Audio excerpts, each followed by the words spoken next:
We're Hello. live. Hello. Hey, Okay. how you doing? Good, good. We all look terrified. I know. For any of you out Why there is wondering why we look so scared, there's been a lot of technical difficulties leading up to Uh-huh. that.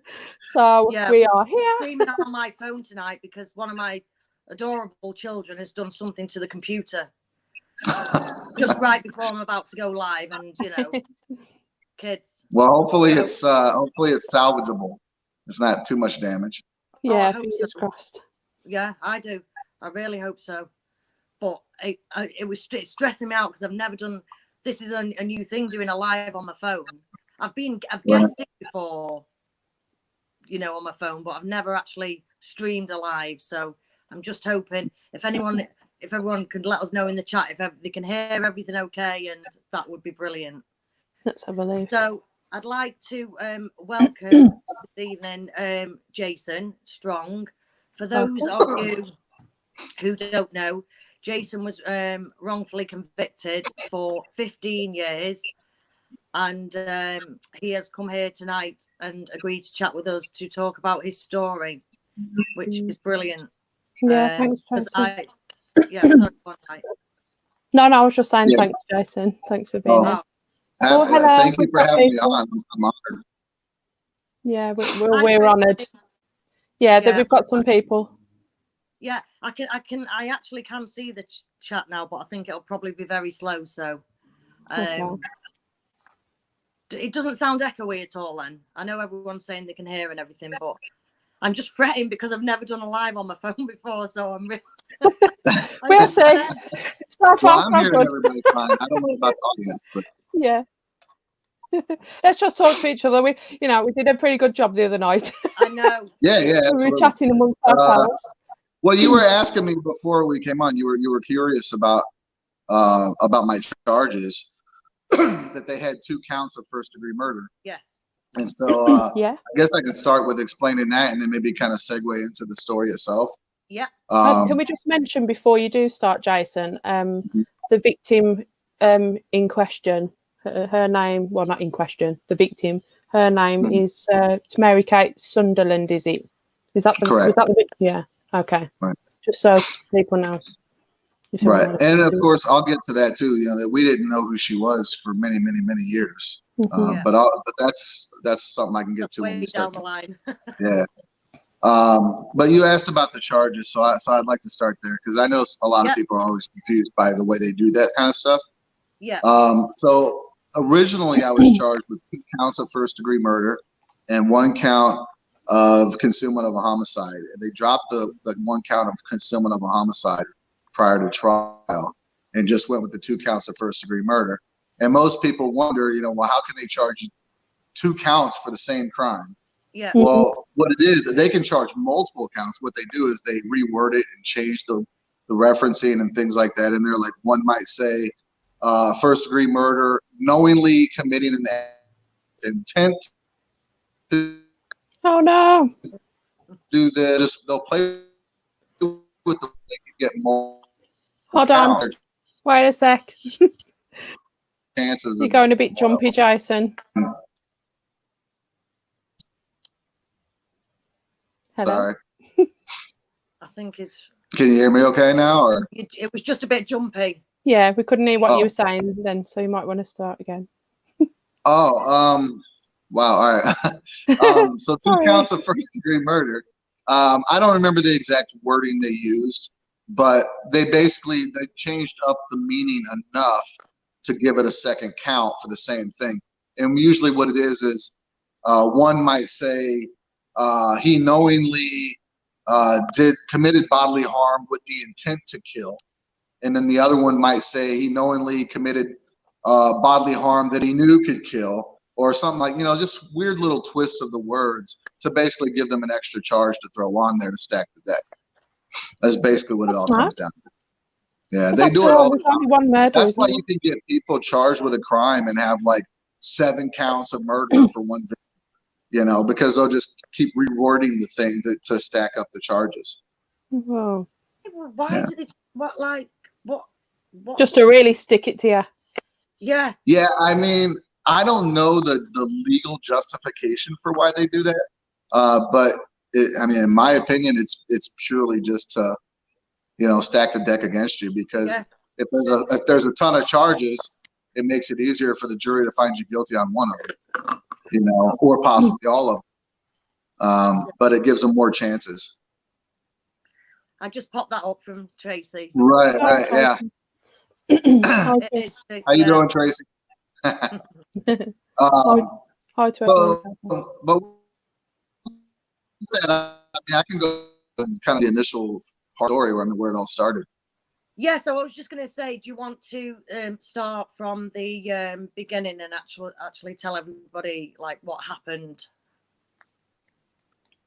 when you were arrested? Okay, so right. So I believe it was December 9th when the police discovered an unidentified woman's body in a forest preserve in Waukegan, Illinois, or North Chicago, Illinois. And they started their investigation, didn't lead anywhere. And then around the 19th of December, they came and knocked on my door. It was about, I'd say around 11 o'clock at night, 11:30, somewhere around there. Me, my girlfriend, her friend were sitting around having some drinks, smoking a little weed. Get a knock on the door. I don't think nothing of it. I think, it's just my buddy from across the way. I opened the door. It's a bunch of cops with guns drawn. They push into my room. They throw me down. They handcuff me. And that's when my nightmare starts. I have no idea what the hell, why they're at my door, what's going on. My girlfriend's screaming and freaking out. I'm confused. They take me to the station and they start their interrogation of me. And, most people always wonder, why would you confess to a crime you didn't commit?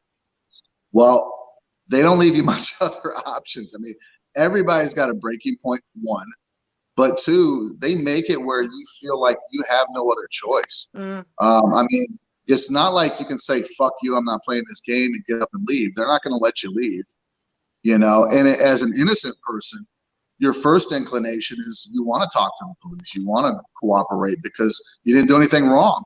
Sorry. No, it's Go all ahead. right.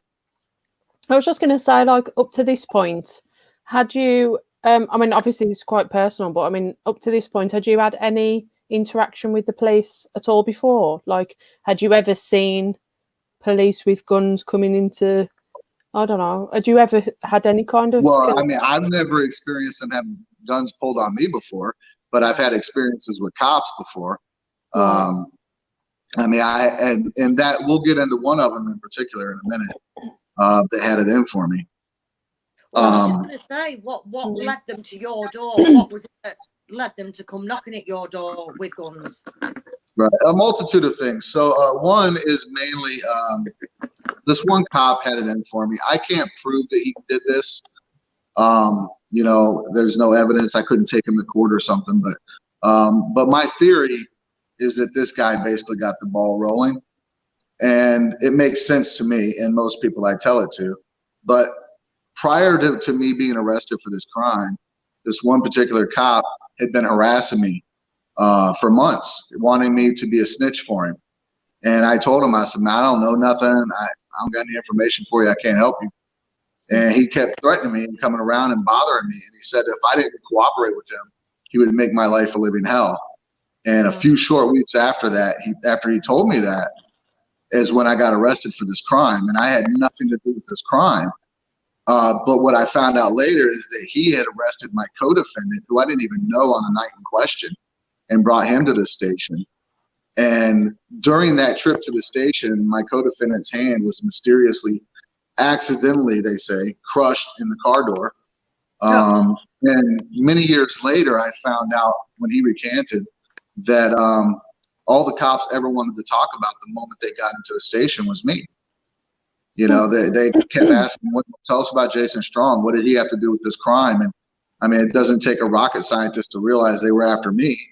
And the only thing I can think of that would make them even think of me is that cop that had it in for me. Can I just ask, before you carry on, about your co-defendant, because you said that you never met him before. No, I didn't know him on the night in question. Okay, so this case is very confusing. It's my friend Jason Flom, when I was on his show once, he told me that my case was so confusing. It's almost like a Quentin Tarantino movie. There's so many different crazy aspects to it. Couldn't write it. So no, it's just insanity. But I find I constantly have to like back up and explain things because people get lost with it. But that's absolutely fine. Yeah, right. That's why we're here. This is what this is what we're here for. But I can tell you a lot of different aspects that went into the initial parts of it. And as far as the co-defendants, I had two co-defendants. One was Jeremy Tweedy, the guy I was just talking about. And I didn't know him on the night in question when the body was found. I didn't know him before then. I met him days afterward because remember the body was found on the 9th and I wasn't arrested until the 19th. Yeah. So I met him around 14th or 15th. And the reason I met him, this is another interesting little twist in the story, but so I was a manager of an adult bookstore, and I lived in most parts of it, and all this woman. We're losing you again. Anyway, I'm in prostituting in the parking lot. Hold on. We're losing you again. Oh dear. It's okay. I think we can hear me. Can you hear me? Yeah, we can. Yeah. Okay. So this woman was prostituting in the parking lot, and so I went and told her that she couldn't do that. And I tried to be very polite to her, and I didn't want to call the cops on her. I never want to call the cops on anybody. So she said she'd leave. I went into town to get me something to eat. I come back and I see that she's out there again. So I went up to my room, put my food away, and I come out, and Jeremy Tweedy is standing out on the balcony. He's renting a room there too. And that's when I first met him. And I met him because I asked him, I said, hey man, have you been out here for a little while? How long has that woman been out in the parking lot? And he said, I don't know. She's been out there for a while, but she looks like she's been crying. So I was concerned for her. I thought that maybe, she had a pimp or somebody that was, roughing her up or forcing her back out or what. So I called her over and had a conversation with her, trying to look out for her. And that's when I, basically had a conversation with her and Tweety. And it was really a mild-mannered, friendly conversation. But later she testified in my trial that I threatened her and did all this violent shit, and none of it was true. And we tried for years. I tried for years to get a copy of the tape because obviously she's doing a prostitution sting. She's going to have a tape recording, right? And could never get it for many, many, many, many years. When we finally did get it, it was so distorted you couldn't hear anything. So it was like, I feel like they tampered with it. I can't prove that, but that's what it feels like to me. Yeah. And you then, think that course, they would put that to stitch you up? Well, I just think it was them just trying to cover their asses. And the reason I say that too, and again, these are just my opinions. I can't prove that they did anything behind the scenes. But I know that when we went to my civil suit, they had a perfect copy of that recording then to try to use it in a way to twist it against me. And I'm like, well, where the hell was that copy when I needed it? Back when I was fighting my fucking case. Yeah. But so anyway, needless to say, they had those things that they tried to use against me to say, oh, well, he knew Tweety, and Tweety had this weird conversation with her. So she brought that attention to the cops, and that's why they came and investigated us. But I think that's all just a fucking bunch of shit they fluffed up to justify their crap. I can't prove it again. It's just my theory, my opinions. But, why else would they have come and fucked with me? I never had a record, didn't do anything wrong. It was clear if anybody listened to that tape that I never once threatened that woman. I tried to offer her other ideas for work. I asked her about her children and her family life. I was concerned for her. I didn't, And when I mentioned that to my trial attorneys, they said, well, who's going to care if you threaten a prostitute? I'm like, everybody, dude. That's like, Yeah. I'm charged with killing a woman. Why wouldn't they care if that's true or not? Yeah. You know, but they didn't even want to bother trying to verify or prove anything on my behalf. So that's how all those things led to that night that I'm arrested. And then, of course, the interrogation. You know, at first you're cooperating. You want to talk to the police. Like I said, I didn't do anything wrong, so I want to help. And when that's not working, and they're showing you autopsy photos and photos of injuries and all this stuff, and they're asking you all these questions, you're already scared and confused. They're not listening to you when you try to talk to them. So finally, you get to a point where you're just like, man, fuck you guys. I didn't fucking do anything. And when you get angry like that, well, that's proof that you're a violent person. You're guilty because of your anger. And go ahead. Sorry, go on. No, it's fine. Go on. I was gonna say that, and it goes on like that, you know, until eventually, you know, they'll start showing you statements from other people or telling you people are saying certain things. They'll lie and say that they find evidence in your vehicle. You know it's not true, but because they're saying that, you're getting even more confused and scared. And then eventually you get to a point where you break down and you cry. And you're like, man, why is this fucking happening to me? Yeah. They won't give you an attorney. They told me I couldn't have an attorney because I couldn't afford one. But when you start crying and all that, then that's proof of guilt. That's proof that, oh, now you're being remorseful for what you did. And that's their method, is everything that you do is designed to prove guilt. If you make eye contact, you're guilty. If you avoid it, you're guilty. If you get angry, you're guilty. If you get sad, you're guilty. Everything you do is guilt in their eyes, because once you're in that room, you're their guy. I was just going to say, they just use it all against you. Right. Everything, and any emotion. The straw that broke the camel's back was, you know, and of course, and you got to keep in mind too, it's not just, you know, a couple of cops. You know, they had multiple cops that would come in and out. They had, you know, and then a lieutenant that would come in and basically, you know, tell you the things like, you know, hey, look, if you just work with us, we'll stand with you in court, man. We're, you know, we don't. They'll play the nice cop, good cop, bad cop shit, you know. Yeah. And then, of course, because I got arrested with my girlfriend, you know, and keep in mind, through all this, I'm going on very little sleep. They arrested us around 11:30. The night before, I didn't have much sleep. I was up most of the night with my girlfriend, got up early to take her to work. You know, I'd been up for a lot. And she was arrested too? Well, yeah, they brought her and her friend in with us, or with me. And so the whole night, you know, periodically, I'm like, well, where's my girlfriend? No, where's Nayla? Yeah. How is she? I want to talk to her. I want to see her. So they knew that she was a weakness for me. So then later on, once they see me starting to crack and break down, they finally come in and say, well, we think that she's involved as well, so we're going to charge her also.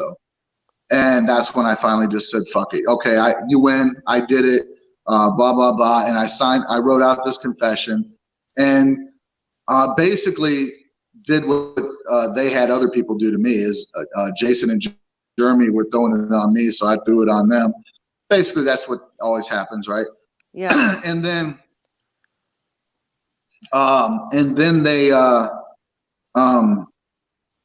because I didn't know all the details I knew I got from them, but the shit that I didn't know, I basically removed myself from the room and said, well, while they were doing this, I went into the other room because I couldn't handle what was going on. And that was my way to, you know, because they kept asking, well, how about this part? I'm like, I don't fucking know, man. I'm just giving you guys what you want. Yeah. So had they during your interrogation, because I'm guessing you wouldn't have had specific details about the crime that had occurred. So, like, how did they, like, did they feed information to you during the interrogation that they could then match up with the crime? They're showing you the. Well, yeah, because they're showing you. First of all, they're showing you all these autopsy photos and photos of the injuries. Excuse me, and they're asking, you know, how did these injuries happen? Tell us about this particular stuff here. And they're showing you images and asking you in a way that you're basically picking up information about what happened to this person. Of course, it all turned out to be bogus, which is a very interesting turn of events that, you know, they had all this idea of what happened to this person. And their theory when I went to trial, their theory was that me and my friends picked this woman up, tortured her and killed her and dumped her body all in the span of one night. And it was based off of, the coroner, the medical examiner, whose evidence corroborated all our statements that, we tried to burn her with wax and do all this weird kinky sex shit and cult shit and everything else. And years later, 15 years later, we find out none of that actually was true. She had actually been dead days before they found her body. Injuries that led to her death were sustained even further back than that. She was in such a state when she died that she would not have been able to be, many, many, many, many miles from her home in Lake County, because her county was further south. And her injuries were such that they were in a variety of stages of healing, indicating that she had been held for a long period of time, weeks, if not months, of torture. Oh, so it basically threw out their entire thing. And then the idea of us burning her with wax, proper forensic pathologists later determined that none of that was true. That what the original guy thought was wax and burning was actually signs of early decomposition. And that it was the sloughing and discoloration of skin that he was mistaken as burnings and wax and shit like that. And tell us why he got it so wrong. I was just going to say, so tell us about the pathologist, because this is just mind-blowing. So the reason one would wonder, why does he get all that wrong? Now, to be fair, there's a lot of rogue people out there that would do it intentionally just because they feel like, hey, we got to be tough on crime. But in this guy's case, again, I don't know all the details. My attorneys informed me of this. But during my civil suit, they deposed him, and information came to light, which they relayed to me, that basically makes him out to be a fraud. He never went to medical school here. He went to a fly-by-night institution in the Dominican Republic that was closed down for fraudulent practices. Never was licensed in the United States. Never practiced any kind of real medicine in the States. And yet he was able to work for Lake County, Illinois for I don't know how long. And now he's working in another state. Wisconsin. Yeah, I was just going to say, and where is he now working? Yeah. What a beacon of hope that brings. But that's what eventually reversed my case was, all his erroneous findings were proven wrong. When so later on we got our own forensic pathologist, and then actually I should back up a little bit. The reason we ended up getting multiple pathologists on this later in the story is because I'm arrested, I'm tried, I'm convicted, I'm fighting appeals for many years. It wasn't until around 2007, 7+ years in, that they finally identify the victim. So all that time, nobody even knows who the victim is. They got a body, but they don't know who she is. When that happens, that opens up a whole bunch of new information for us. And it's right at the time that I'm preparing to go to federal court. So you were convicted and they didn't even know that. They didn't even know so you were convicted of a murder of a person they didn't know who she was? A Jane Doe. Correct. Yeah. Yep. Okay. That's especially ironic when you consider that I had two co-defendants, one of which was supposed to be their star witness that knows everything and tells them all this stuff, but he didn't know who the victim was.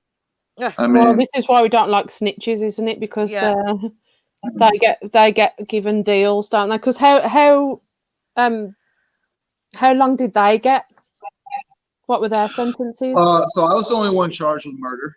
Mm-hmm. They were both originally charged with concealment of a homicide. Jason Johnson, who actually was my friend, I knew before all this, he refused to testify against me. And so he ended up getting a 3-year sentence and did like a 1.5 years, I think, and got out. And Jeremy Tweedy, for his testimony, he got his sentence or his charge reduced to obstruction of justice for 2 years and did a 1 year and got out. And from what I've learned, he's not the greatest person. He's quite the career criminal himself. I have no contact with them. I have no interest in having contact with him, so I don't know. No. But Do you see your just heard friend? from my friends. Huh? Do you ever have contact with your friend Jason?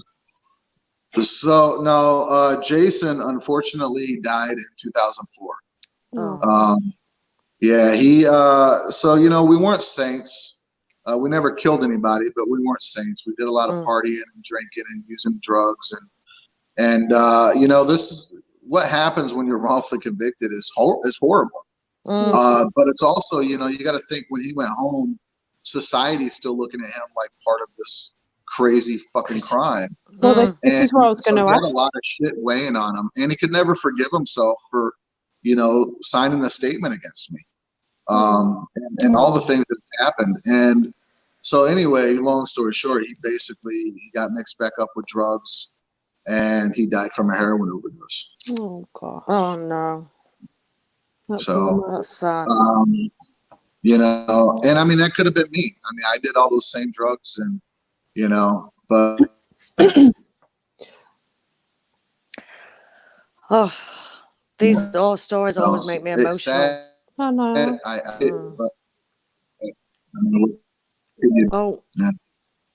But I think if he was alive, I think we would, still be friends. I mean, I didn't hold a grudge. I understood. I knew what they did to me.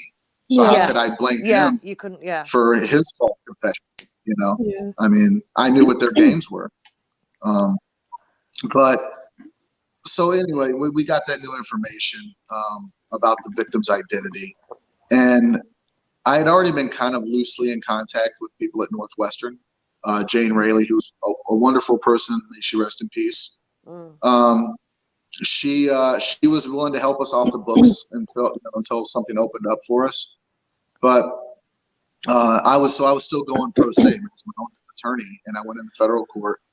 And because I was in maximum security prison, we have a lot of lockdowns, and during lockdowns, if it's a lengthy one, the law library people will come around and give you information to help you with your legal shit, right? And that year we happened to have an insane amount of lockdowns. We basically spent more than half the year on lockdown, and so she comes around to give information, and I tell her that I'm filing a federal habeas corpus petition, and that I need information for that. And she says, well, don't worry, you have a year to file. So if I tell you have a year to file, you think you have a year to file. Right? And at this point, you were doing it on your own, right? Yeah, I was my own attorney at this time. And so I thought I had a year to file. What she didn't inform me, and I didn't have access to the books to discover myself, was that the statute actually says you have a year to file minus time that you spent filing your previous post-conviction petitions. And I didn't realize that. So I filed my federal habeas petition thinking I was on time, and I ended up being a week late. But thankfully, I really Judge Matt, amazing judge. He's very saw something in my case, and he gave me a chance to have a hearing about that obstacle. Am I timely filed? Am I not? How are we going to deal with this?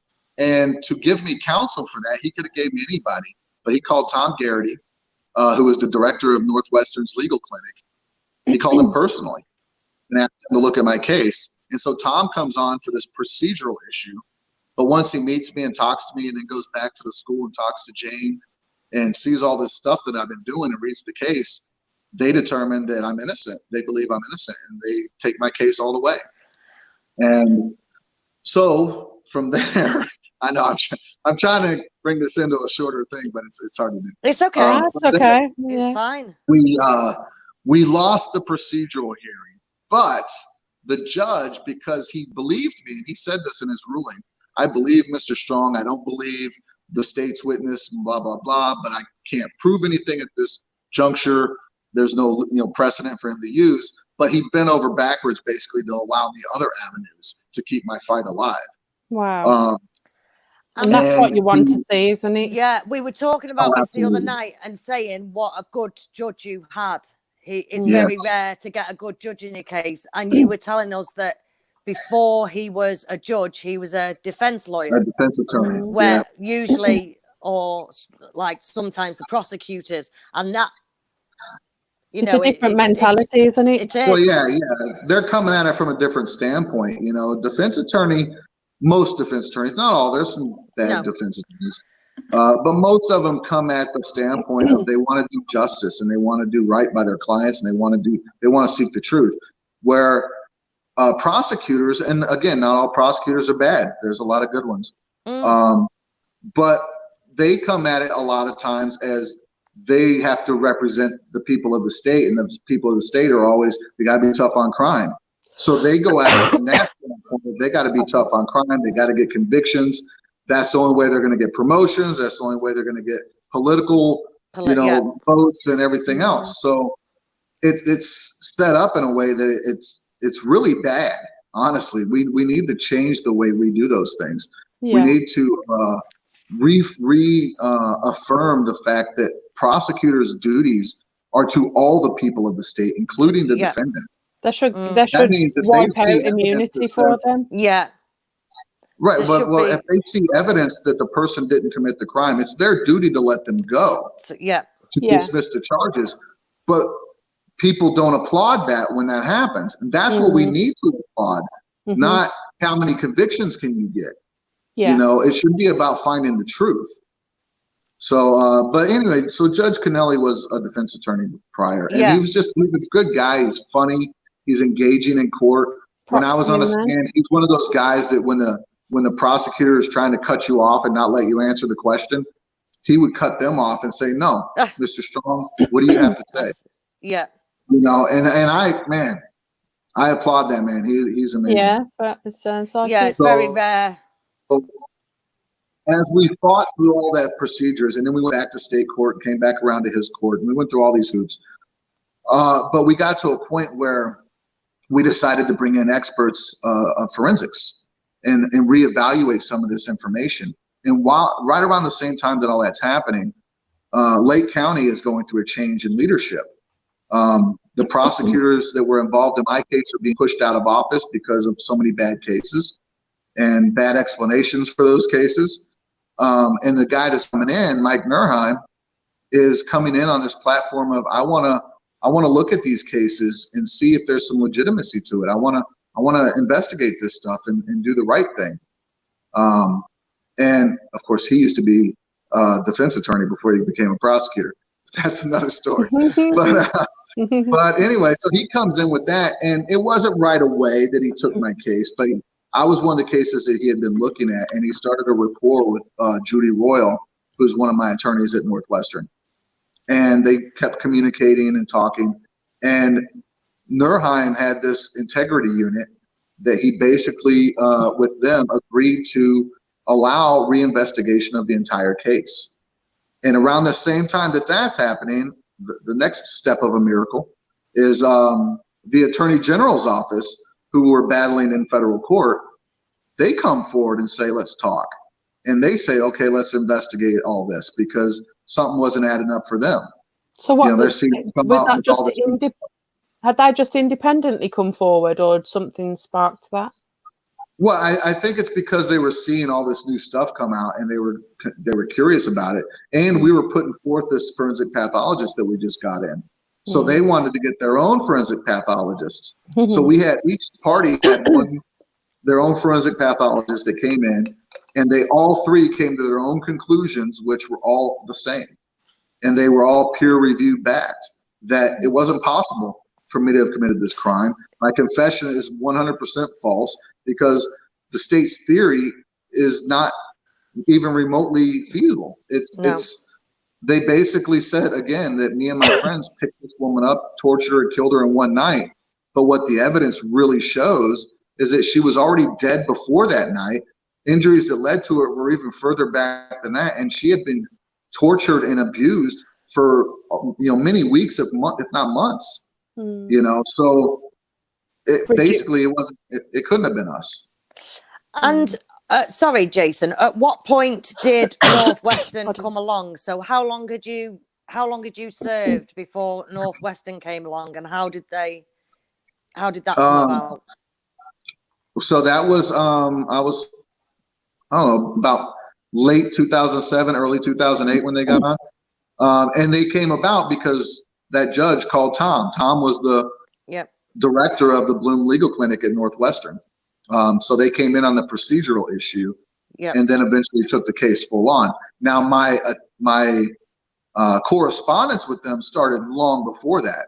I'd been writing to Innocence Projects, lawyers, forensic experts, authors, actors, anybody I could think of that might have any way to help me. I've been writing. I was just going to say, like, kind of tell everyone just how many different people you wrote to, because you did an incredible amount on your own before Northwestern came along. I mean, there was no one you didn't write to. No, absolutely not. I mean, I did everything from trying to write to businesses that dealt with certain things like the hardness of glass, because one of the things that the state tried to say was that I hit the person with a glass bottle. I looked up people like Richard Offshee, who's a big expert in the forensic world. Some of these people that deal with like brain fingerprinting and stuff like that, because I was trying to find anything and everything I could use. And tell them how, and tell everyone like how you got that information to you as well, because you don't have regular internet access to. Right. My grandmother and my mom were my special forces. My grandma especially, she sent me constant stuff off the internet. My grandpa up in Wisconsin did the same thing. They'd send me books. If I wanted them to find addresses for certain people so I could try to reach out to people, they would do that for me. Anything I needed. If I needed research information on brain fingerprinting, for example, they would send me that, so that I could learn more stuff. Excuse me. One of the things that I got that was very helpful was a multitude of books, but one was a forensic and an investigation technique book. It was, a good thick book. It was a textbook for universities. And that had everything you can think of to look at for investigating a crime and the forensics behind all that shit. And so I started. Can you remember who it was by? I don't remember the authors. But it was a really great book to have. It was a good resource because it gave me ideas and things to think about that I never would have thought of before. And that was my job. My job was to prove my innocence through any means that I could find. And that meant, tearing apart their case, getting their witnesses to be my witnesses, and finding new shit anywhere I could. And I tried everything I could possibly think of. You're fighting for your life, so there's just about nothing that you won't do. So true, but that's not always the case for people, though. You would think that, but there's people that prison impacts people differently. Yeah. You can be strong and resilient. Like me, Ricky Kid. I'm sure you guys know of him. He's got his I Am Resilient stuff going on. You can be a strong, resilient person. It's like, I'm never giving up. I'm never giving in. I'm going to fight you until I'm free. But there are other people that their prison experience is far more detrimental and worse, and they don't know how to fight, and they don't know how to be strong, and they don't, so it's not always that, the innocent person is going to fight tooth and nail, because not everybody knows how to do that, or not everybody has that in them. I didn't know I had that in me. The 24-year-old guy that got arrested was, living a rock star life. Now I'm partying, drinking, doing drugs, working in porn. And I didn't have, I had a shit ton of demons from my past. I didn't have the greatest childhood. So I wasn't somebody that was known for fighting for my life. I was basically pissing my life away, getting high and fucking up. And it's not that I wasn't trying to do good things too, but you get my point. Yeah. Well, this is what I didn't think that I had it in me either until I was put in that position, and I was just like, wow, this isn't going to happen. Yeah. And I fought back. Well, this is what I wanted to ask you about, because obviously being in that situation and you're innocent, like it's not just a case of you go to you know, you've been interrogated, you go to trial, and you're convicted. Like it's everything else then after that you have to experience, that like the emotions of being in prison, knowing that you've done something wrong. So like tell the people listening, like at the point of your conviction, when you were told that you were convicted of this crime, what was going through your head? So the day the verdicts came down, I always say that was the loneliest day of my life. The emotional pain that I felt that day, nobody, you can't really explain it to a person where they would really truly get it. You know, when they said that I was guilty of a crime I didn't commit, that was hard enough. But then the judge had each juror read the verdict, each individual person's verdict. So I had to hear it repeated by every juror. Gosh. And then I had to hear, you know, the police cheering, clapping, and I had to hear my family.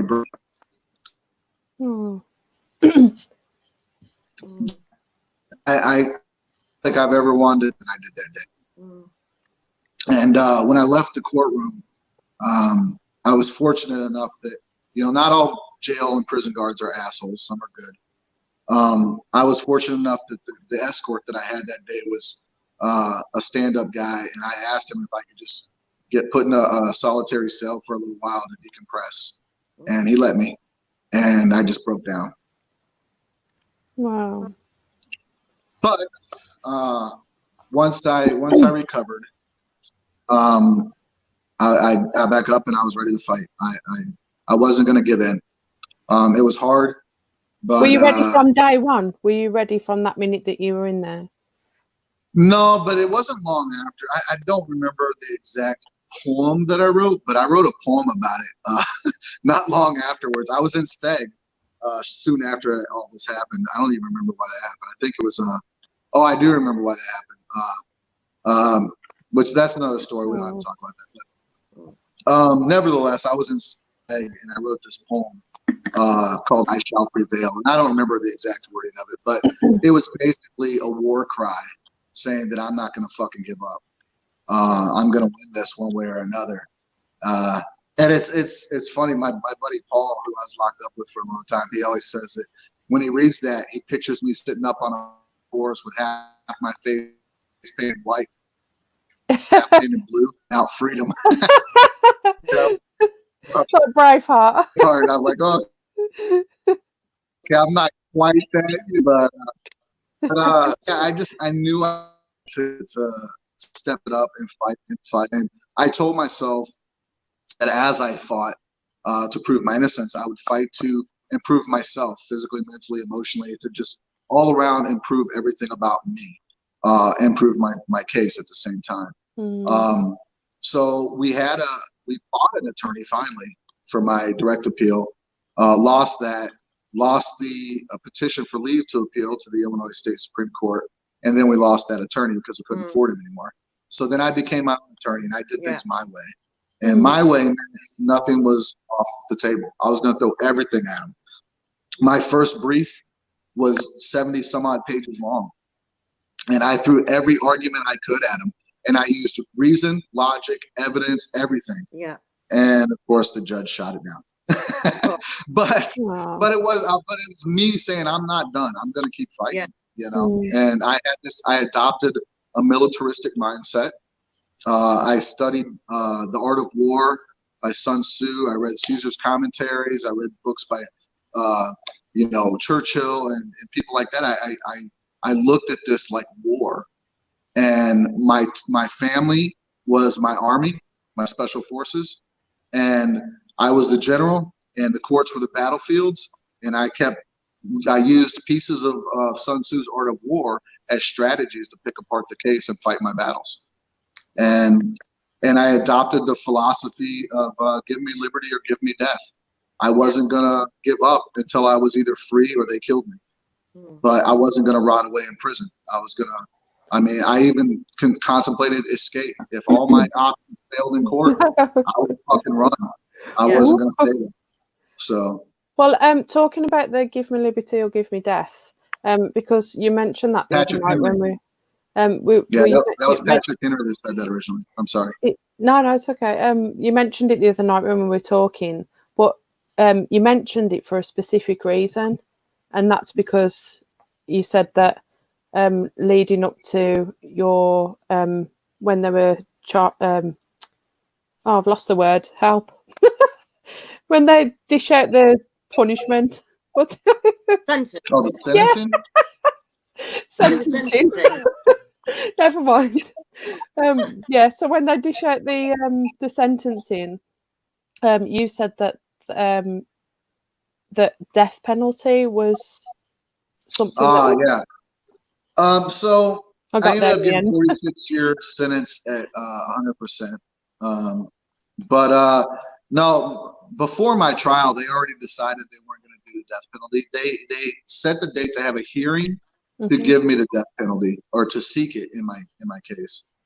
But thankfully, right before that happened, Anthony Porter was 2 days away from execution and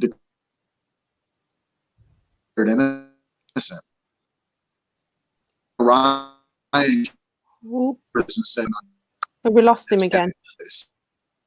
Sorry, where'd I leave off?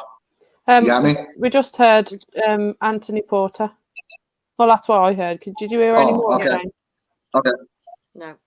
So Anthony Porter was a guy who was on death row, set to be executed, and was released 2 days prior to execution, declared innocent. Governor Ryan, he wouldn't have that on his watch ever again, and put a moratorium in place, which basically it didn't remove the death penalty, but it basically said nobody was going to be executed while he was in office. And later, I forgot which governor. I want to say, I don't think it was. It might have been Blagojevich, but I don't know. But another governor later went all the way and just abolished the death penalty. Yeah. As far as state crimes go, federally you can still be executed in that state, but not state-wise. But because of the moratorium in place, they decided not to bother seeking the death penalty in my case. So that basically saved me in that aspect. Yeah. But still, I mean, 46 years at 100%. I mean, that's a long fucking time. So it's almost a death sentence. I mean, I would have been 70 by the time I got out if I lived that long. So Wow. Going back to when Northwestern got involved, and he's still there. Oh, I think he might be frozen. I don't know why we keep losing it. Oh, I thought you were frozen then. He's playing with us. Not you, the internet world. Well, I'm still here. So. I was just saying, and then so once Northwestern got involved, and then what kind of happened then? Well, they helped investigate the new evidence that we started to discover about the identity of the victim. Yeah. We learned that there was a missing persons report in Carpentersville, Illinois, which I don't know, I guess was about 40 miles south of Chicago. I don't know. I've never been to that area, so I don't know. But it wasn't far. Basically, it was in the same fucking state.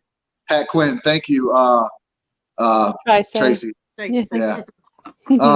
Thanks, yeah, Quinn was the one that did that. But anyway, that abolished the death penalty. So anyway, she was from Carpentersville, and there was a missing persons report there. And the reason that came about was what we discovered was that Mary Kate Sunderland. I'm thinking of Tracy now. Mary Kate Sunderland. I'm sorry to interrupt you a second because somebody just asked about the earlier on up about the identification, and that's Mary-Kate Sunderland is the victim, isn't she? Yeah.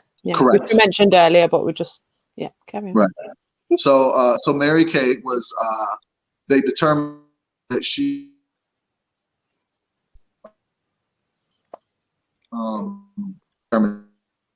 She was No. She lived alone, but she had support from her family.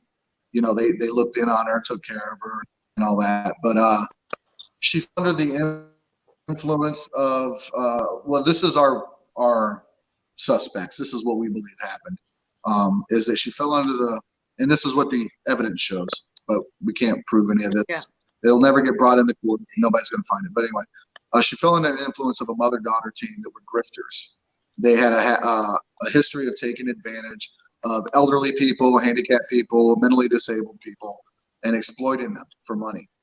And so the last that the family saw Mary was her residence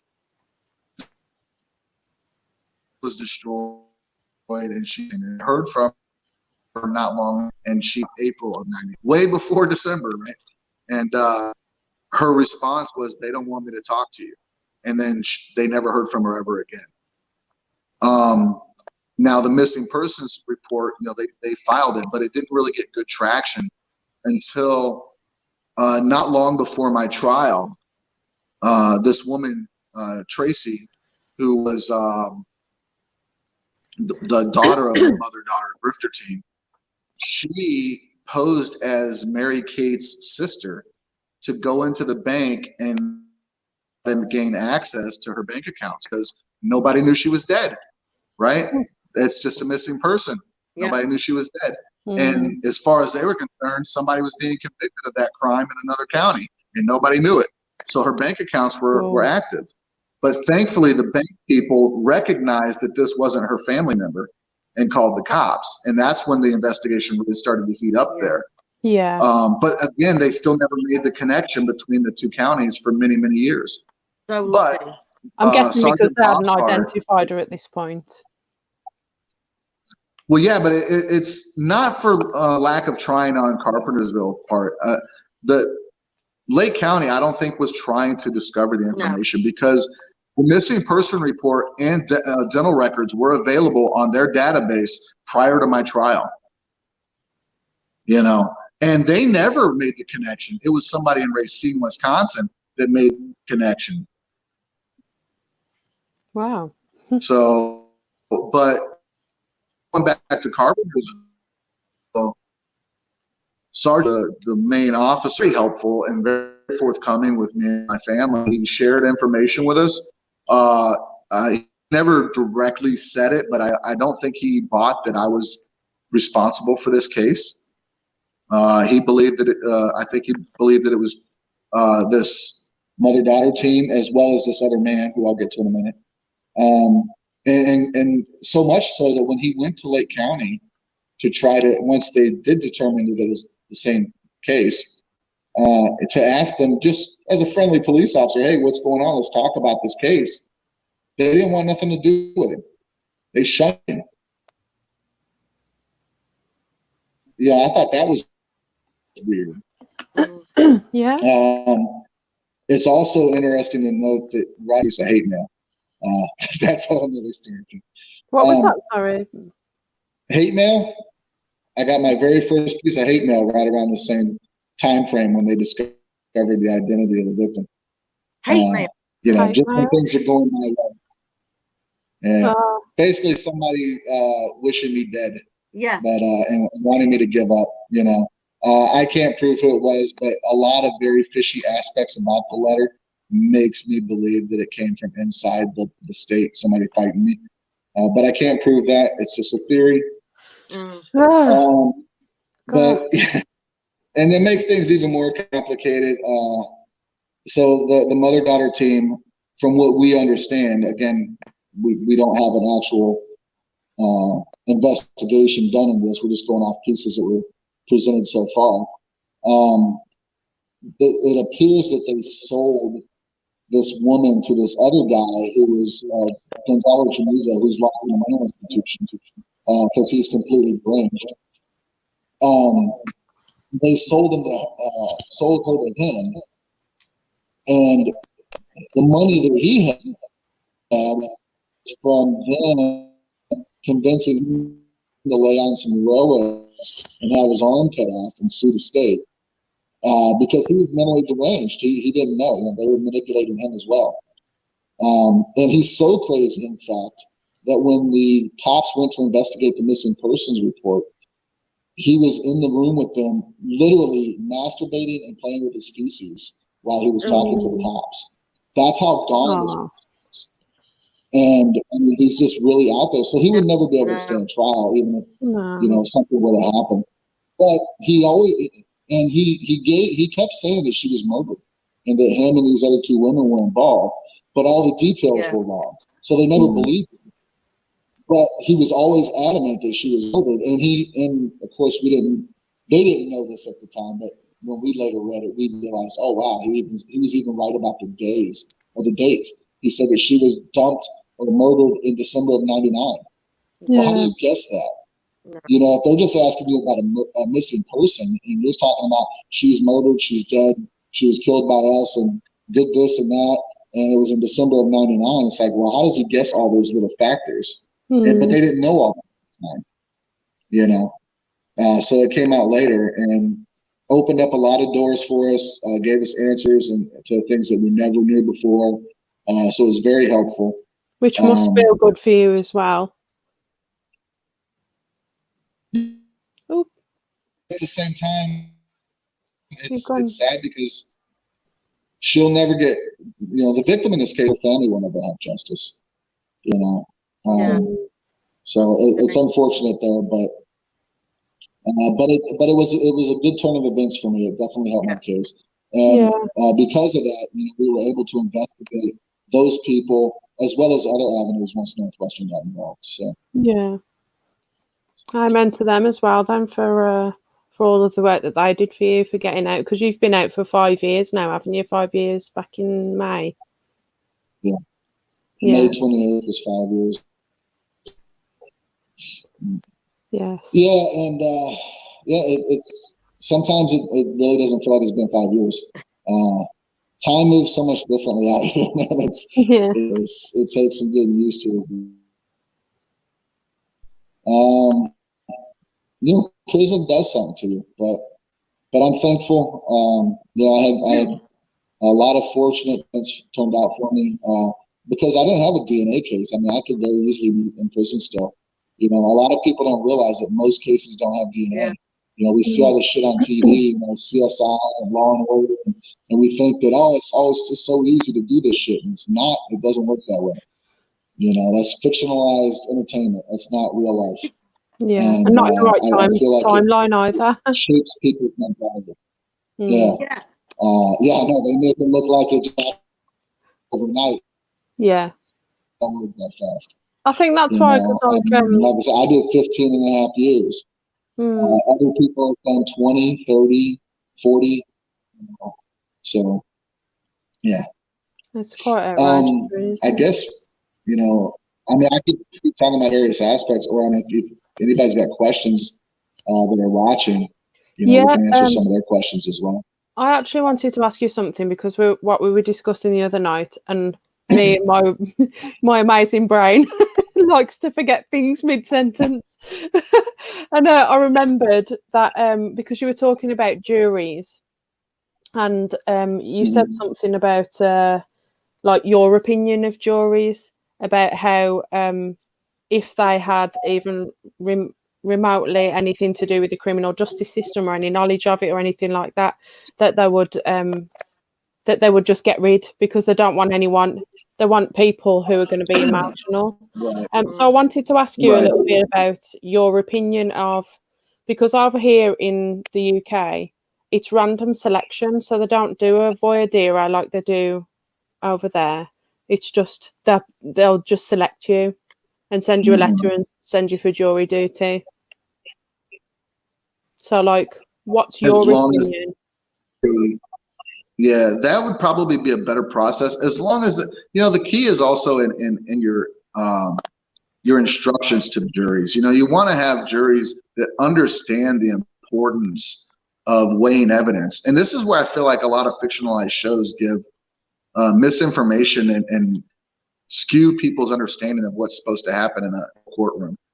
But yeah, during jury selection, they'll routinely ask questions that a lot of times come around to: have you ever met anybody or know anybody that's been in prison or jail? Have you ever been in prison or jail? Have you ever had any experience with the criminal justice system? They usually try to weed out people like that because I guess their argument would be those people might be biased, but I personally think that maybe those people would be wiser. Have a bit it more happens in a courtroom. Yeah. But they usually stack the deck towards one side or the other. It becomes a game. They have experts that put out all this strategy on how to pick the best jury. And most of the time it's based on, they want people that are going to be emotional.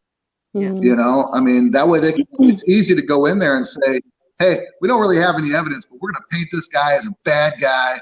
And because what happened to the victim, we want you to feel so horrible that you're going to fucking prosecute somebody. And I mean, they don't really say that, but you get the point. That's basically the game. Who puts on the better show? Yeah. Who can touch the hardest things the best? And that's not real justice. No. A person having long hair and doing drugs doesn't make them guilty of a crime. A person writing a horror novel or writing poetry that might have angry aspects to it does not prove that they did a crime. It's just goofy stuff like that they try to play. Well, that's what I wanted to say about the jury as well, because I mean, when we were talking the other night, the bit that I actually forgot was that we've been having an interview with an attorney from here in the UK, Clive Stafford Smith, and he was talking about juries and how influenced they can be.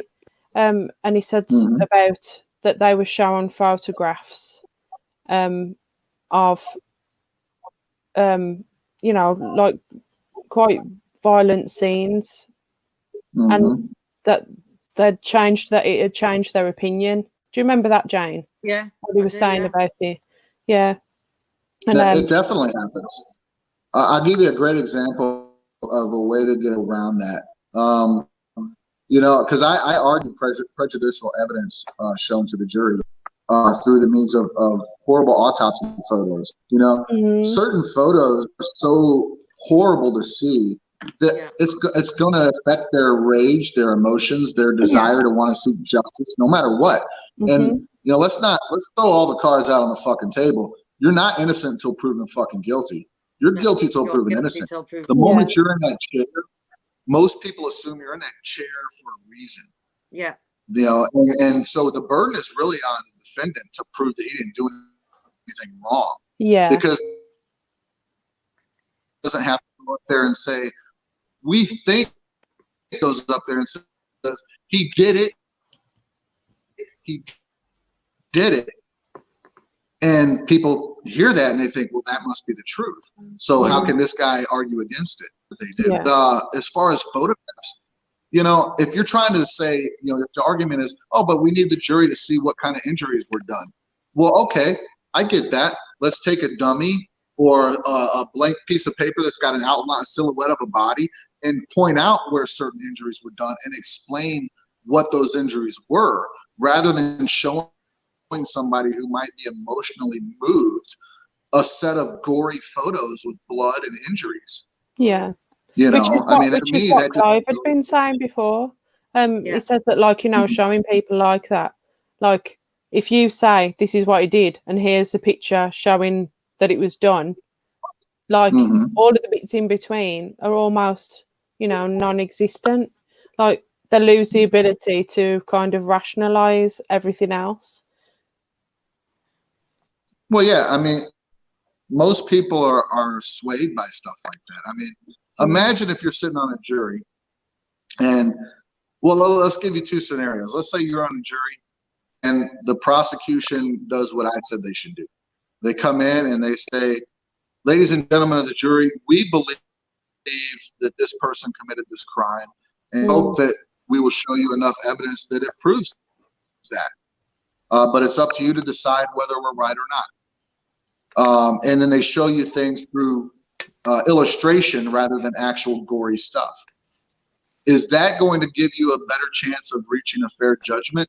Or the other way, which is if the prosecutor comes in and they are adamant that they know they got the right guy, this is the guy, he did it, and we need to punish him, and then they go by showing you all these gory photos, which one's going to move you emotionally to presume guilt first and let you be fair in your assessment? Yeah. In the way that we do this. And further, I don't think it should be necessarily adversarial. I think that prosecutors and defense attorneys should be able to reasonably discuss things together and say, hey, we don't think this is working out. Let's find another avenue, rather than it just be, nope, it's us against you in the story, and we're going to fight and make sure that the jury believes it. And if we're proven wrong later, we're going to keep saying we're right, and we're never going to admit we're wrong, and we're going to try you 75 fucking 100 times if that's what it takes. You know, and they do that. Look at Juan Rivera. Juan Rivera, 20 fucking years for a crime, a murder or rape that he didn't commit, and DNA proved he was innocent. They tried him again, convicted him again. DNA proved he was innocent. They tried him again. It's like, Jesus Christ, people, how long? What does it take for you to see that you made a mistake and acknowledge you made a fucking mistake? You know, and that's the hard part with some of these people. You never want to acknowledge that. Don't own it. You know.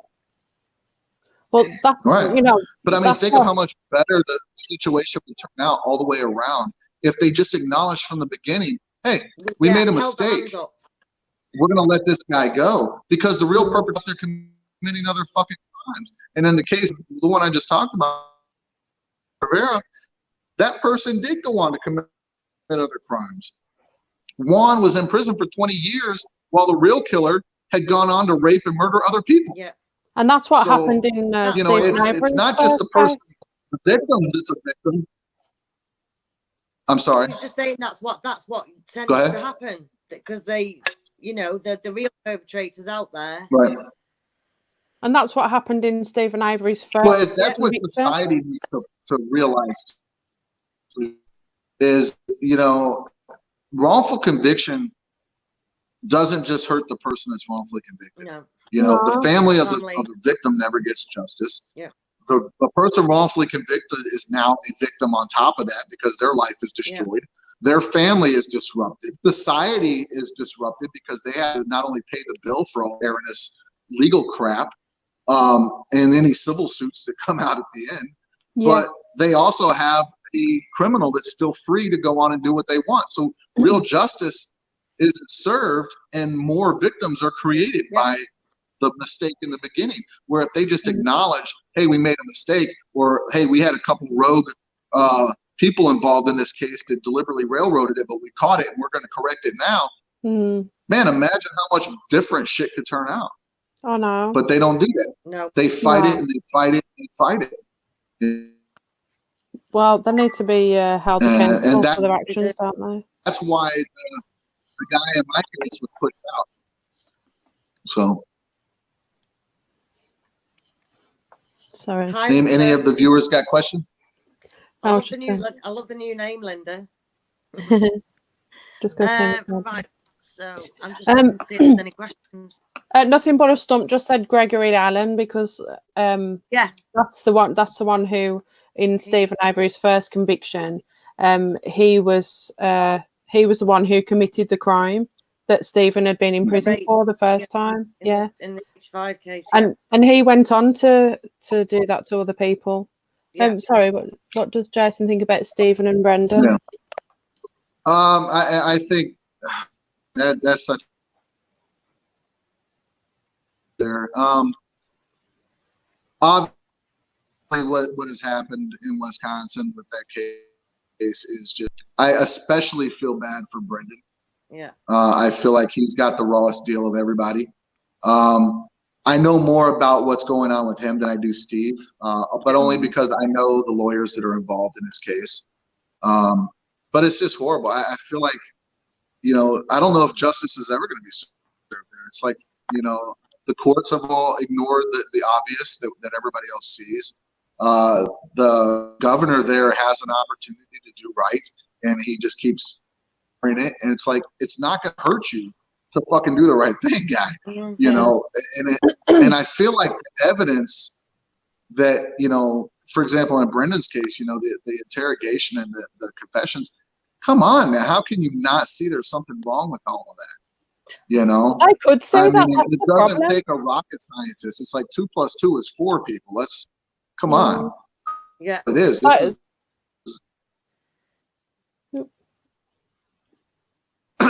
Again, I think. I'm sorry, go ahead. Oh, no, I was just saying that, like, they could see that. Oh, I thought you were trying to say something. Oh, no, I think we just got a bit jumpy there. Well, all right. So I hope I answered that for that person. Okay. Let's see. This person says, society in general gets messed up because we are living on a justice system that is completely broken. I agree. Our system is very, very, very flawed. It does have some aspects that are good as far as, our appellate processes. They're not always perfect, but at least we have the option to keep fighting our case and appealing it. But there's a lot of flaws that got to be fixed. And part of it is getting the other side to, to start being more open to finding the truth as opposed to just gaining convictions and holding people accountable. That's a big issue right now in the world, is holding people accountable. Yeah. I mean, for real, if you're a fucking prosecutor, judge, attorney, I don't care who you are. If you're in a position like that where you've taken an oath to uphold certain guidelines, rules, and boundaries, and this and that to protect people and serve justice, when you break those rules, you should be held accountable. Yeah, absolutely. And that's the way you fix the fucking problem. The reason it's not fixed now is because you get a new person in that career, and they see that all their higher ups have been breaking the rules forever and getting away with it. They think, hey, why the fuck not? They do it. But if somebody comes in and they say, oh shit, that guy got in trouble for doing this, I'm not gonna fucking do that. Yeah. That helps. But also you gotta reward good behavior. When the prosecutor goes above and beyond to do the right thing, when a cop goes above and beyond thing, goes above the right thing. Oh, we've lost you. I want them to know that that's what, not the other side. I'm sorry. No, I can back up a second. It's not your fault. I just heard above and beyond, and then you turned into a robot. Yeah. So basically, if any of those people, judges, prosecutors, police, lawyers, if they go above and beyond, and to do the right things, that's the kind of shit that we need to applaud.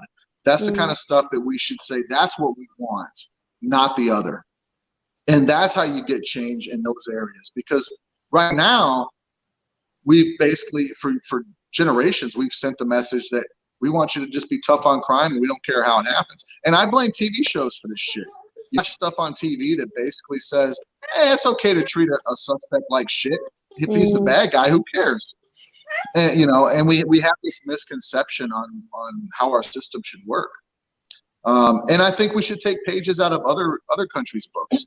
Holland, for example, has an amazing way of looking at the way they do stuff.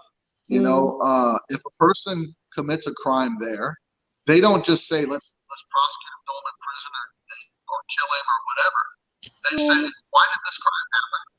And what is the best way to go about fixing this problem? Does the person need drug rehabilitation, psychiatric assistance? You've gone back on inside your tin can. Oh my God! All right. So in Holland, they don't just convict and not care. Understand why a crime happened, and they try to make sure that they got the right guys. But they try to understand, why did it happen? And what's the best thing to do about it? Is it to does the person need drug rehabilitation? Does the person need psychiatric help? Or is jail the best option? And is the option it shows. And, You're frozen now. yeah, sorry to be short, but I already told that person I'd be busy with it. I can't hear what you're saying at all now. Can you hear Jane? Couldn't either. I don't know if I can speak louder, or do you want me to speak louder? I think it's just sometimes it's when it goes jumpy, it's gone different. You know, when we were talking the other night, and it sounded like you're talking into a can. I don't know why that happens, man. Yeah. That's something I need to figure out if I ever do my own show. Yeah. I wonder why that happens. Just to sum up, in Holland, they don't just lock a person up for right? Yeah. That's what we do. And then when the person's sentence is over, we just kick them to the curb and tell them to figure it out. That's not the answer. No. I know I need to let go now. But what they do over there is when the person is close to getting out, they'll start taking them on escorts out in the public so that they get used to things again. They can reacclimate themselves to society and learn stuff. Well, that stops them from like, you know, requiring a whole heap more of help, like, or reoffending, like if they're in for an offence, you know. Absolutely, it keeps the recidivism rate down. Pardon? It keeps the recidivism rate down. Yeah. Yeah. I don't know why this thing messes up, but anyway. You've gone clear again now. Quick, talk really fast. Just a bit echoing. But yeah, you down. But you know, the way that we do that here is by focusing on rehabilitation. You know, but we don't do that. And also getting society to got to give people second chances. You know, we're such fucking hypocrites. We always want second chances for ourselves. Over and over and over, you know, quadruple chances and infinite chances, but we don't ever want to give them to other people. And we got to learn to fucking do that, man, because look, the person already served their fucking time. They just want to come home and do right and take care of their families, and you won't give them a chance. So how do you expect them not to become a twice convicted criminal or a third time convicted criminal? You know, we got to change that thinking and that process. You know, Damien Eccles said it best, I think.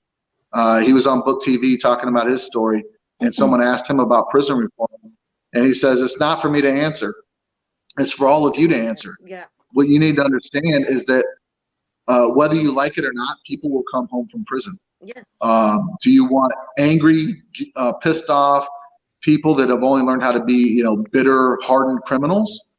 Or do you want people that have learned from their mistakes, have grown, changed, and want to rejoin society and be normal, regular-lived people, you know, and have a regular life? And that's what society needs to figure out for itself, because you can't just throw people away and not care. No. But the other side of that, too, is that, you know, we've hurt ourselves monetized prison. We've basically said, hey, keep the beds full. We can make money off this shit. You know, that's horrible. I mean, we shouldn't have it that way, because that creates an incentive to keep people in prison. You know, fuck, we have more people in prison per capita than any other fucking country. You know, what's that say? That's not good. No. You know, so we got to stop that shit, man. Nobody should. I mean, and you see where it happens. Like, judges will railroad a case just to fucking send somebody to juvenile or to prison because they'll get a kickback from those companies. You know, we've seen cases like that. So surely as well, like like how much it costs to keep somebody in a prison, to feed them and house them, and like however length, you know, take them through trials, and then if they've been wrongfully convicted, paying them in compensation afterwards. Like, surely, like, by getting the right person and doing that as well, rehabilitating them effectively, like, it makes more sense. rather than like because you lose it. Surely you lose. Well, yeah, it absolutely. from doing that. Mhm. Well, yeah, absolutely. It makes more sense to do it the right way. I mean, imagine how much not only safer things society would be if they dropped the bad cases and went for the right people. How much money would save taxpayers? How many wrongfully convicted lives would be saved? But it's also, you know, we gotta focus on rehabilitation, one, but we gotta stop this idea that privatizing prisons and making it a market where we got to remove that. You know, you can buy shares of the prison industrial complex basically in the marketplace. They've monetized people's suffering. And I'm sure there's people that will find a way to justify it in some way. But at the end of the day, all it does is ensure that we're going to keep stacking prisons with people. Because if they're empty and the prison's closed down, well, then they make no money. And so how do you keep your business afloat? If your business is prison, you keep people in there. So that means don't rehabilitate them, because then they come back faster. You know, don't give them a chance out in society, because then they come back faster. You know, those are all things that I think we need to work on and change as a people. And, you know, and not just here, but any place that has that kind of a system. But again, it's not to say that we don't do some things right. You know, we do a certain amount of things that work out, but we got problems that we need to fix, and we need to do that. Yeah, absolutely. So. Jason, just before we let you go, you was telling us a story the other night, which we all got a bit emotional over, but it's just something that Northwestern do when you are exonerated. So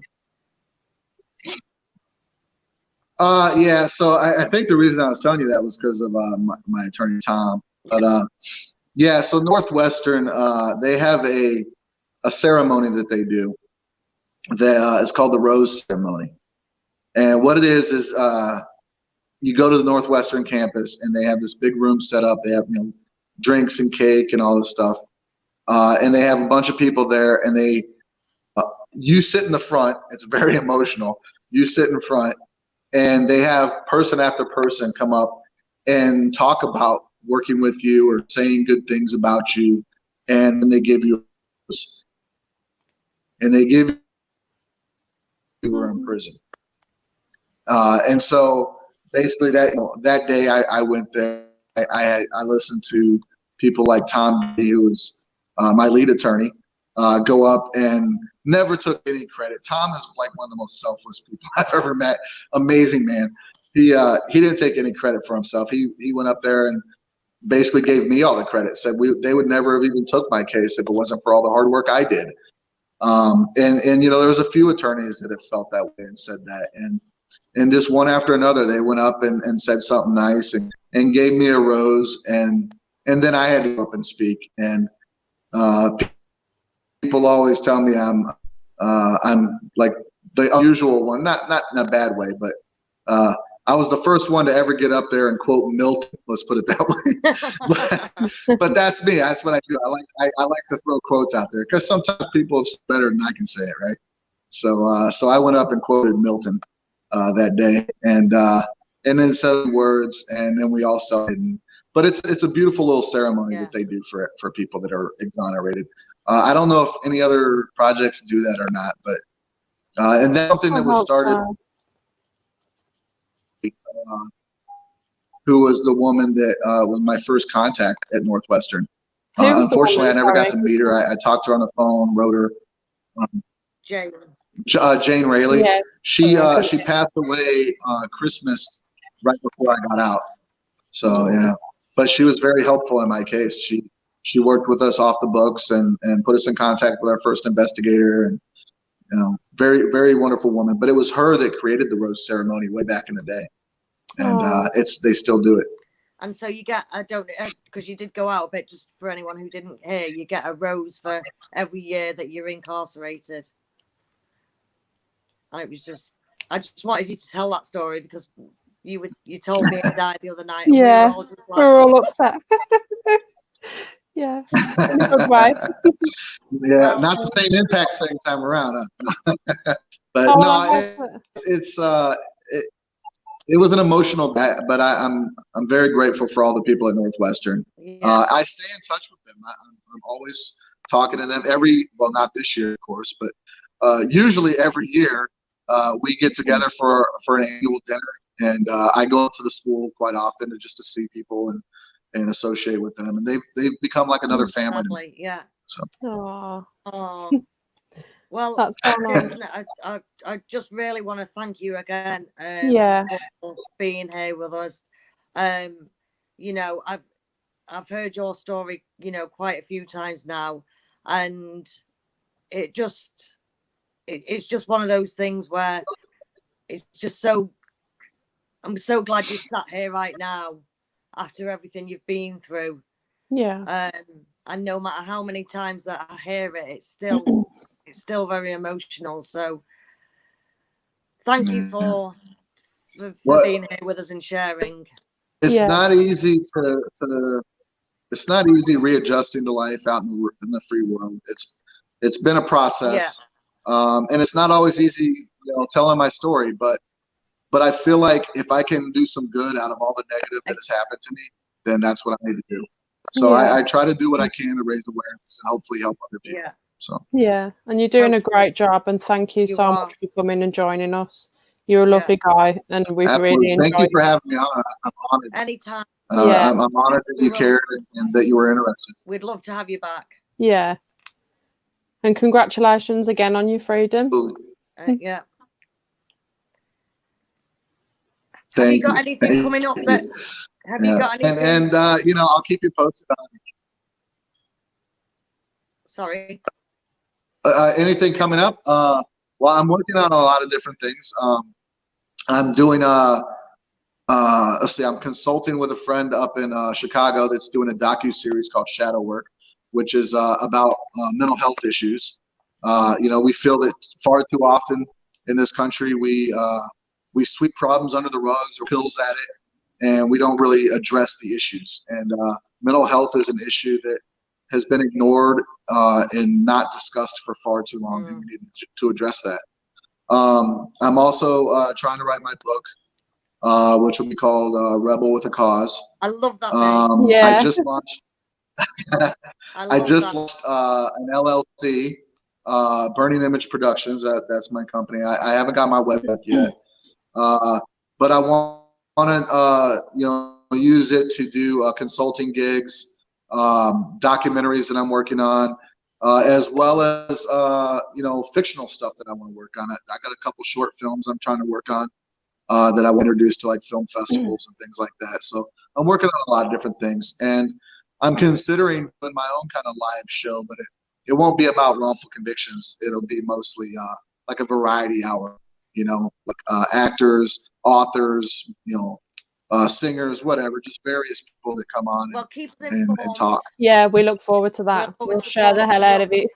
Yeah, and support everything you do, because everything's so positive, and you know, for some people they could go a different direction, but you've just positive. Everything you do is positive, and you're a very inspirational person, and you know, we love you. Thank you very much. I appreciate that.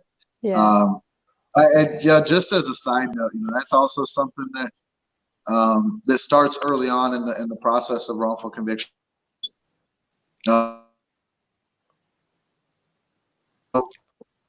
Different directions. You can get involved with gambling and gangs and problems and troubles and drugs and whatever, or you can choose to find individuals that are enlightened, that have grown, and that are wise, and learn from them and start your path towards growth and education, and you know, reform yourself. You don't have to depend on the state to you know, change who you are. You can improve yourself on a daily basis.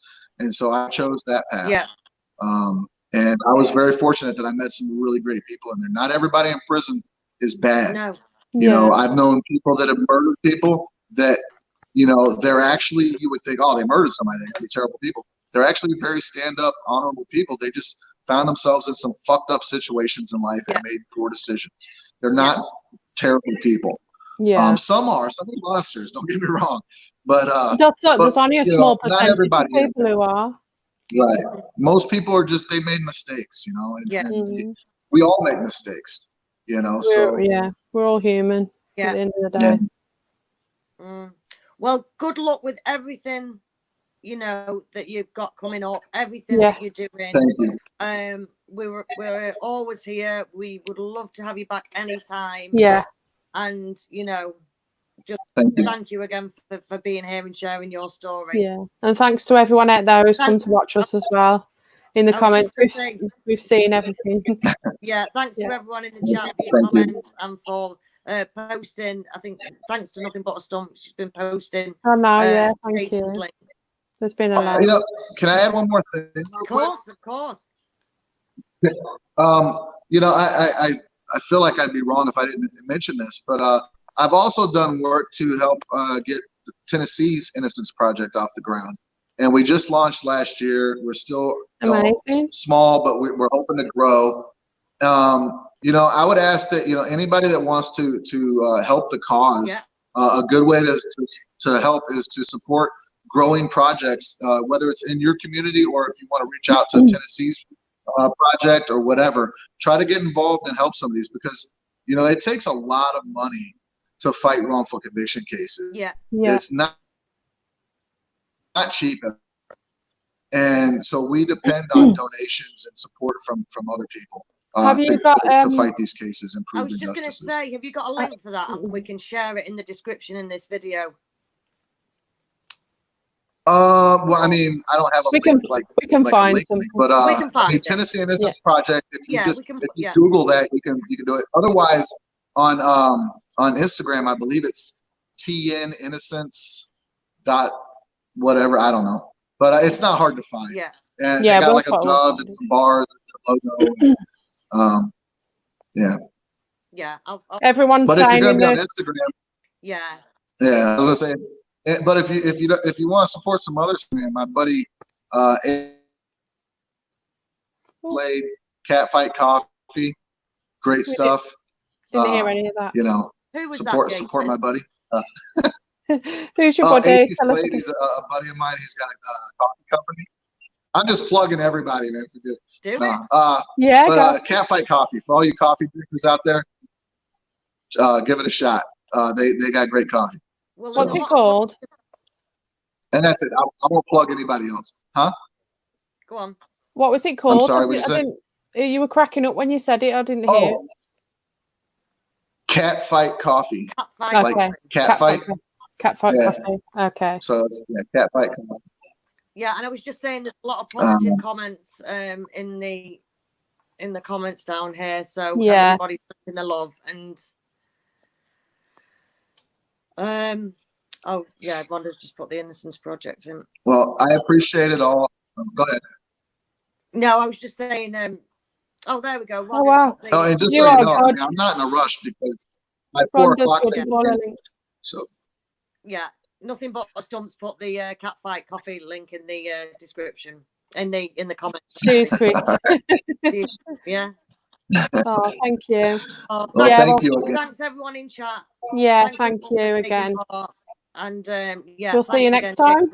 We'll take care and we'll see you next time. Sounds good.